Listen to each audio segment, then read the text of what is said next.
全新2023 Ioniq 6日前就喺聖里桑那州舉行，媒體試駕會相當令人驚豔。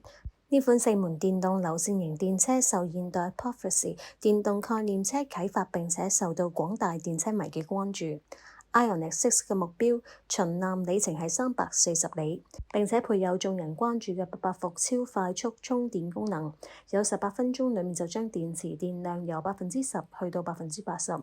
Ioniq 6使用嘅係現代獨有嘅電動全球模板化平台 eGMP， 有雙馬達、更加大嘅內部空間以及係優化性能。How it's designed in the interior, it's to provide that comfort and that calm, if you will.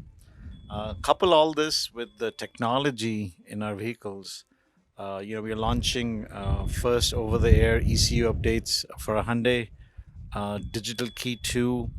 This will be the second car to get with the touch on iOS and packaged with our Blue Link, which is now standard for the life of the vehicle as long as technology is relevant.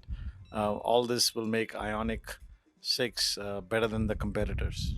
Ioniq 6有加長嘅116寸軸距，藉由低鼻翼主動風門、輪制減速器、完整嘅車身底蓋以及係導流板等設計元素所達成嘅0.22超低風阻係數，喺內部空間上面前門按鈕嘅移除，打造咗最優化嘅寬敞空間。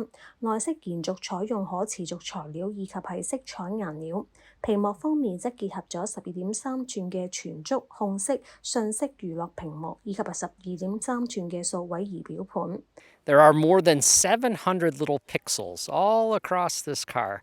The headlights, the taillights, in the interior is very, very unique. And then the silhouette or the side profile of this car, there is no car in the marketplace that looks like it right now. It's very, very unique. Once they get inside and drive it, it has all the refinement that Hyundai is known for and quality that Hyundai is known for.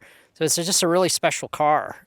Ioniq 6使用嘅係2.0版本，位鎖匙能夠令到車主用蘋果或者三星智能手機鎖定或者係解鎖，甚至係啟動車輛，更加結合咗 Hyundai Home 同埋 Blue Link 嘅使用。Ioniq 6並且搭配咗 VEL 車載充電功能，能夠喺外出嘅時候為手機等電器充電。Aimed at young people who need one car to do it all, so we have a really long AER of 361 miles.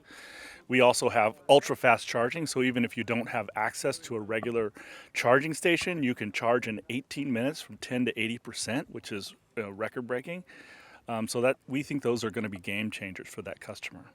目前 Ioniq 6已經係展開咗銷售，並且有廣大嘅迴響，亦都受到好多首次購車族嘅青睞。天下衛視編輯報導。